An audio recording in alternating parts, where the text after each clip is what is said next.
Hey guys, it's Sean O'Connell, the managing director here at CinemaBlend, and while I'm processing Game of Thrones heading into the final episode of the series in general, I kind of realized that I came up with a hot take that I wanted to discuss with you guys. It's basically about the fact that Daenerys Targaryen has never actually been a good character. Let's break down why I feel this way on the other side of this, but before we do that, of course, go down, hit subscribe, turn on your notifications.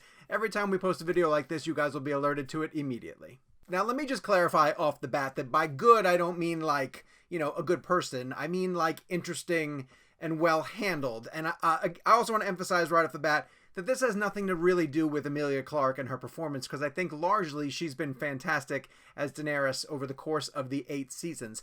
But now that we've seen Dany's arc play out, it's really come to my attention that the show never really knew what to do with her in the first place. The big part of this, I think, now, processing how all 8 seasons played out for Daenerys, is the fact that geographically, she was mostly removed from the most interesting parts of the show. So it's called Game of Thrones, and most of us tuned in each week to figure out who was going to be the ultimate person sitting on the Iron Throne. There were all of these different political battles and manipulations between powerful leaders from all different areas of the 7 kingdoms trying to get onto the throne. And most of that action was focused in one of 2 places, either King's Landing or Winterfell. And when we weren't sort of figuring out who was going after the throne, we were dealing with the threat coming from north of the Wall. So we spent a lot of time at the Wall, and then we spent a lot of time with White Walkers and the Night King and the Wildlings and Jon Snow, trying to figure out how major that threat was going to be.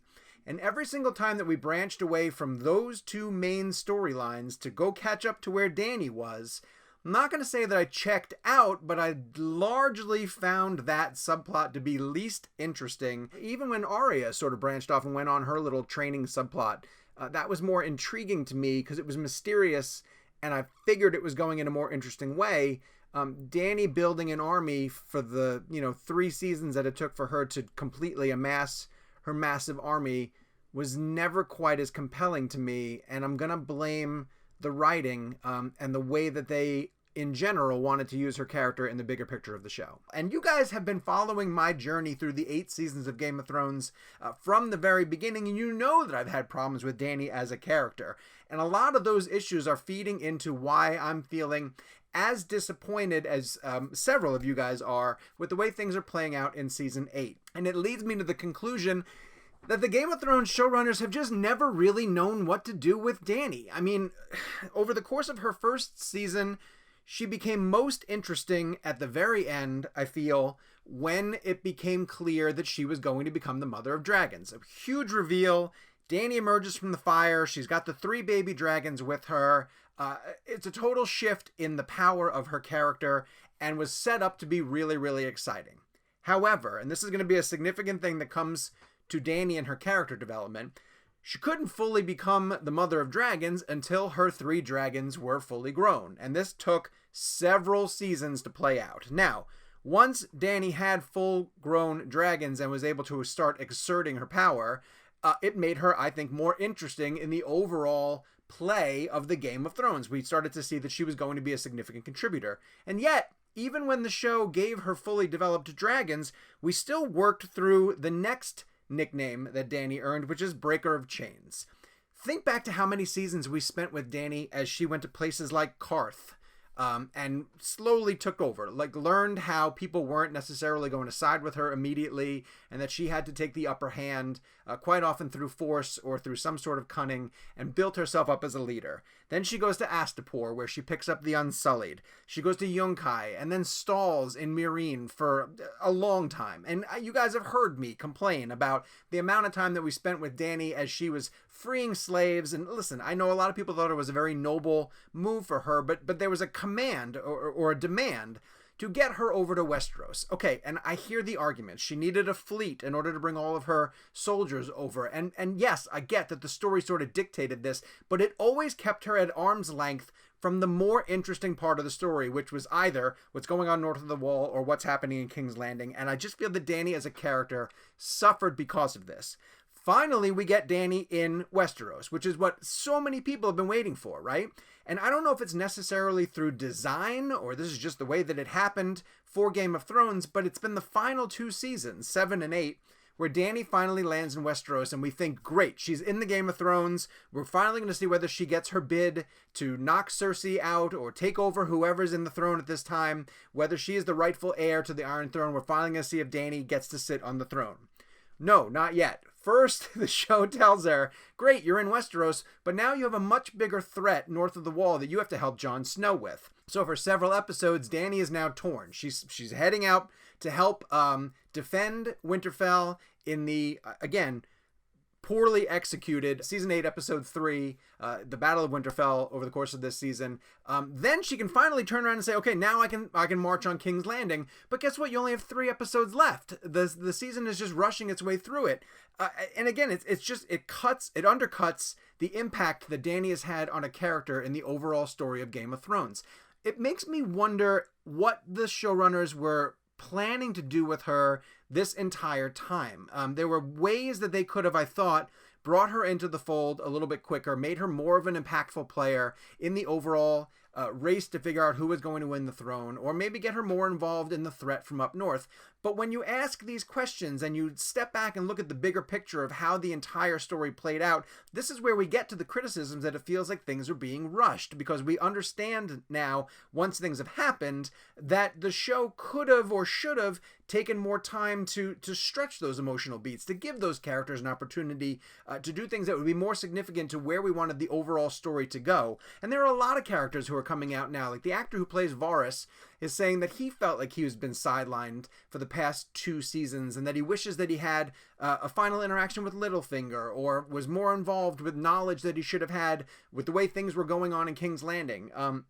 These are actors who know their characters and sort of know how they think things would play out for them, but we just didn't end up having enough time with them to allow these character arcs to play out fully and to resolve themselves in a satisfactory manner. And I really think that when we watch the finale, regardless of what happens, regardless of how we end up getting to who's on the throne or if there is even a throne at all, we're going to be disappointed with how it handled Dany, not just over the course of this finale, but how it really handled Dany over the course of all 8 seasons.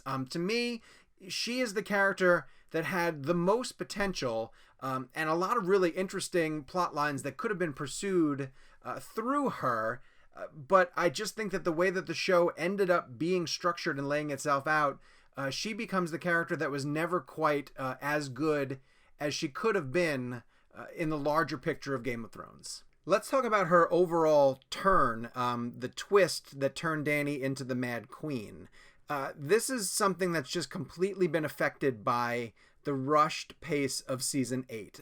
I don't doubt that the show always wanted her to go in that direction, and there were multiple instances where she was probably going to turn in that direction faster, but she was talked down by some of her closest advisors. Well, as those advisors fell by the wayside through various battles and circumstances that removed them from the story, Dany didn't have that safeguard anymore. And again, I don't think that turn is necessarily a bad thing. I understand where they were going, but it's unearned. It happened way too quickly, and the catalyst for it, the ringing of the bells.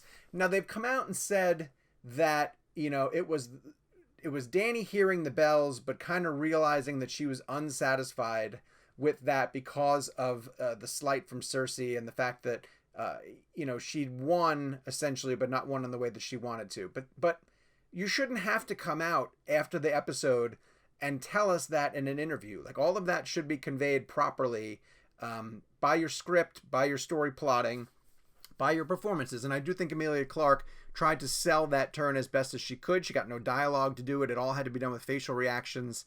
But it wasn't, to me, as effective as I would have liked it to be, and it was because of the way that this whole season has been paced rapidly. In a traditional Game of Thrones season, this is a turn that we would have felt coming. We probably would have even seen it coming before the character on screen figured it out for themselves. There were a lot of times with Thrones, you could almost predict what was about to happen right beforehand, and the fact that you couldn't stop it made you feel like even more uncomfortable because it was inevitable that this tragic thing was going to happen, and you had to sort of sit there and watch it unfold, and you knew how it was going to play out, essentially, and you were ahead of the characters. You've never been ahead of the characters in this season because the season is constantly rushing itself through beats that, while even when we anticipate them to come, we don't expect them to happen the way that they're happening. And once we have all the pieces and we can sort of step back and see how everything played out, we can make a final judgment. But so far, it's felt really, really rushed, and everything with Dany has felt particularly rushed, specifically. Listen, by no means am I saying that Dany is the worst character on the show, or, you know, a complete failure in terms of how Game of Thrones played itself out. There are plenty of other characters who have suffered from running in place because their character development has not necessarily done what we want them to do. Jon Snow is a big one. Bran is a huge character that we're all still trying to figure out what has been your purpose. What are you actually trying to do? And we wait, you know, for the next episode to explain a little bit more about some of these major characters. Like, why am I still so invested in you? But really, heading into the finale, no matter what they do with Dany, it's not going to change my mind that over the course of, you know, 7+ seasons, they have not done what they should have done by this character and developed her into the true force that I think Game of Thrones could have turned her into. So I'm sure there are several people here who are watching this now who are huge Daenerys fans who want to head down to the comments and disagree with me. I will interact with all of you guys and defend why I just think that Game of Thrones sort of let Dany down over the course of her journey. But make sure you go down to the comment section, tell me what you think, agree or disagree, and we will have a civil discourse about this controversial character from Game of Thrones. While you're down there, of course, hit subscribe, turn on your notifications. We will continue to post videos like this on the CinemaBlend YouTube channel, and we want to keep growing with you guys and interacting with you guys, so make sure you're here to join us.